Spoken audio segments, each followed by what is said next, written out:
मुझे खुशी है मेरी पार्टी के सिंबल पर आज ऐसा ज़बरदस्त वातावरण है कि हिसार के अंदर भी निश्चित तौर पर कमल खिलेगा।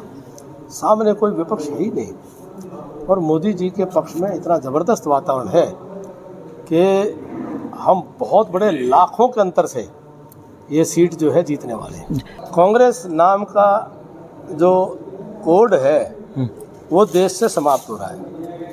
वो कांग्रेस के लोग भाजपा में आ रहे हैं, मुझे उससे कोई दिक्कत नहीं है जब तक कि देश मोदी जी के नेतृत्व मजबूत हो रहा है, तो हमें इसमें कोई दिक्कत नहीं है। भगवान राम ने भी जब चयन किया होता कि वो रावण के परिवार से नहीं लेंगे, तो भगवान राम अपने लक्ष्य की प्राप्ति नहीं कर सकते थे। कार्यक्रमों को लेकर के नायब सिंह जी बहुत ही सूझवान व्यक्ति हैं, अनुभवी व्यक्ति हैं, विधायक, सांसद, मंत्री अनेक भूमिकाओं में संगठन में रहे हैं और श्रीमान मनोहर लाल जी भी अपने अनुभव का लाभ उनको निरंतर दे रहे हैं। तो इसमें कोई परिवर्तन की कोई बात नहीं है, वो निरंतरता ही हमारा कार्य पद्धति का पक्ष है। जी, गठबंधन टूट गया है, लेकिन अब दुष्यंत चौटाला लगातार हिसार जिले में दावा कर रहे हैं कि किसी भी हाल में मैं हिसार को नहीं छोड़ूंगा, उचाना को नहीं छोड़ूंगा और 10 की 10 सीटों के ऊपर हम चुनाव लड़ेंगे।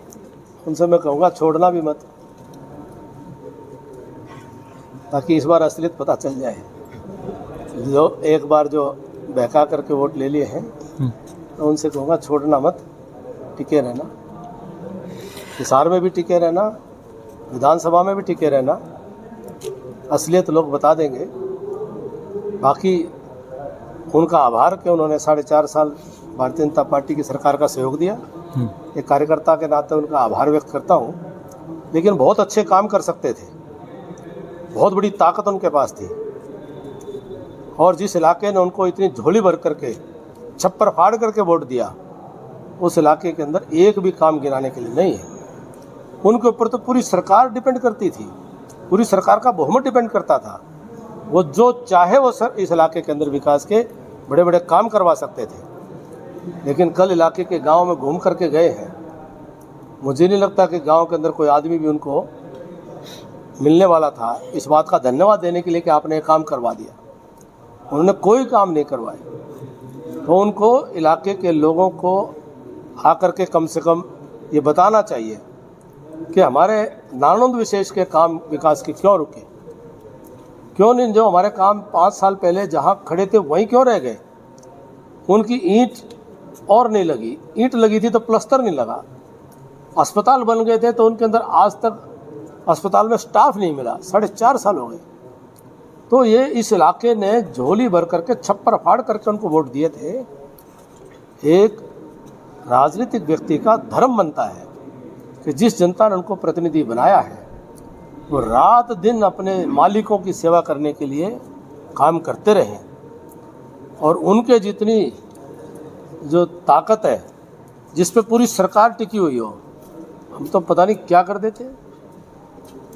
तो कहीं ना कहीं ये सोचना पड़ेगा कि जनता का हित बड़ा है या उनका निजी हित बड़े हैं, ये सोचना पड़ेगा। जिस प्रकार से कांग्रेस के अंदर उनकी भूमिका चल रही है, जिस प्रकार से कांग्रेस को अंदर से तहस नहस करने में लगे हुए हैं, वो कांग्रेस को तोड़ने फोड़ने में लगे हुए हैं, जिस प्रकार से लोगों को पीट पीट करके भगा करके, और कहीं ना कहीं कुछ लोग हमारे यहाँ भी आए हैं, तो वो अपने ठीक काम कर रहे हैं। नहीं, वो देखिए, मैं तो एक कार्यकर्ता के नाते काम करता रहता हूँ। 27 वर्ष से संगठन का काम कर रहा हूँ जी, और मुझे हमेशा संगठन में सहयोगी मिला है जी, और संगठन के कारण ही मैं यहाँ तक पहुँचा हूँ और प्रदेश स्तर पे काम किया, 2 बार प्रदेश महामंत्री के नाते काम किया। केंद्र में भी पार्टी ने मुझे काम करने का अवसर दिया, तो पार्टी ने मुझे काम करने के पर्याप्त अवसर दिए हैं जी। और कोई किसी की, ये मुझे लगता है कि ये सब एक कल्पनाएं हैं। कोई किसी की राजनीति में राजनीतिक हत्या नहीं कर सकता। जनता जब साथ है तो राजनीति में सबसे बड़ी ताकत है एक जनता का आशीर्वाद। दूसरा है आदमी का अपना संगठन के अंदर उसका किया हुआ काम, उसका पुरुषार्थ।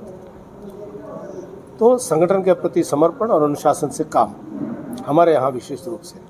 जी, तो मुझे नहीं लगता कि इस प्रकार की कोई प्रयास करता होगा, कर रहा होगा, या इस प्रकार का कोई किसी का प्रयास सफल होएगा, हो सकता है। हाँ, हमारा अपना अपना सबका अपना स्वभाव होता है। अब हम